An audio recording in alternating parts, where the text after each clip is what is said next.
All right, guys, let's take a look at what happened this morning.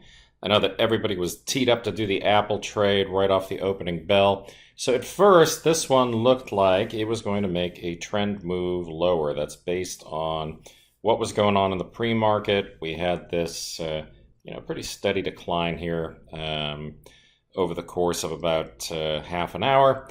But then we also were prepared, of course, for the fact that we might have a trade on the long side. So the way I had this one bracketed up was on the major activity that happened in the pre-market. So first thing I did was looked for this line here, which is the bracket for the upside move. And then I had this line here, which would be the bracket for the downside move.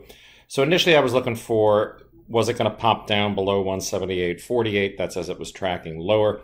But then by the time that we opened, it started moving higher. So 179.01 as an entry. And then what was your target on this?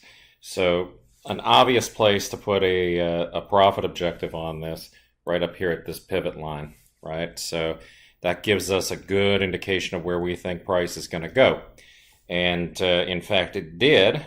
And that gave us a beautiful opening trade. So 179.01, your first target should have been right here, and your profit extension should have been up at the 179.91 pivot line. Then, for all those of you who did your homework before boot camp, right, which was, I think, everybody, what is that guy right there? You should, of course, be saying infield fly, and that then gives us an indication that we have got a short in the works, and that would be right below that pivot line, which is just an additional factor that verifies the trade. And then your profit objective on that, 179.90 on the entry down to 179.40 as a first target. And after that, she was off to the races, but the key here was to focus on the 179.40 break and then look for the move down into the bottom of the range. So the bottom of the morning range would be targeting this area right here, and that made for a nice additional trade. And then after that, of course, as you heard me say in the room, I was done with Apple. I didn't really see any more setups.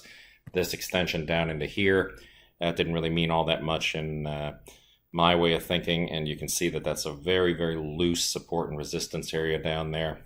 This right here lines up pretty well with the pre-market activity, but the way that it was bouncing in there didn't really make me think that I had some real opportunities there to play the range. Plus, it was pretty tight from where it was actually bouncing up to that 48 line. I just didn't see it, so no trade there. We also had some XRV setups this morning.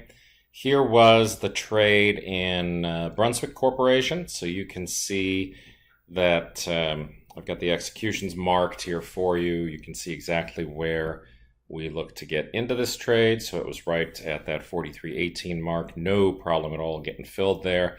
And then a nice move here down to about 50% of the distance to the target. And then ultimately down to the target right at that 42.43 pivot line. Next one on the XRV list, SINA. This one's a little bit trickier. We had an entry right at about 40 bucks, just down a little bit below there, 39.98. And then our target was down at roughly 39.01. And then actually, as I said, when you're using those dollar targets, you want to stagger these things a little bit. So I was looking at 39.06. Lo and behold, it went down. It bounced right off 39.06. Did not pick me up. I didn't get elected on that fill. So some of you did. Usually we're not so tight on our entries and exits that we're interfering with each other. But obviously somebody else picked 39.06, or a bunch of you did. Saw a lot of ticks go off there. I just wasn't one of them. Wound up getting filled 39.14 on the way out of this one. A little bit of slippage on the exit, but nevertheless still a good trade. And then we had this really interesting trade in FAF. You heard Rick and I talking about this in the room. So here was a pretty textbook Baltimore chop, 2 standard deviation opening gaps. So we had this big 2 standard deviation move to the downside this morning. And that was followed by that classic pattern that I showed you all at the Money Show or at the Traders Expo or wherever we met, you know, you guys who have been through the course on this, you know that this is the classic setup. And I think that the way that Rick played this was, you know, he took this entry and then he said it was a lunch money trade, which in Rick's parlance means, you know, he probably took it off right up at the high of that bar. As a matter of fact, I'm pretty certain that's what he said. So he had some pretty tight parameters on this trade. And in the first hour trading pit, I told you guys that I was using sort of the textbook parameters on this, so it's going to look a little bit different. In my case, I was looking for an entry right at that same level that Rick was looking for, but I was having a profit objective up here, about 52.09. Actually, that line's a little bit off.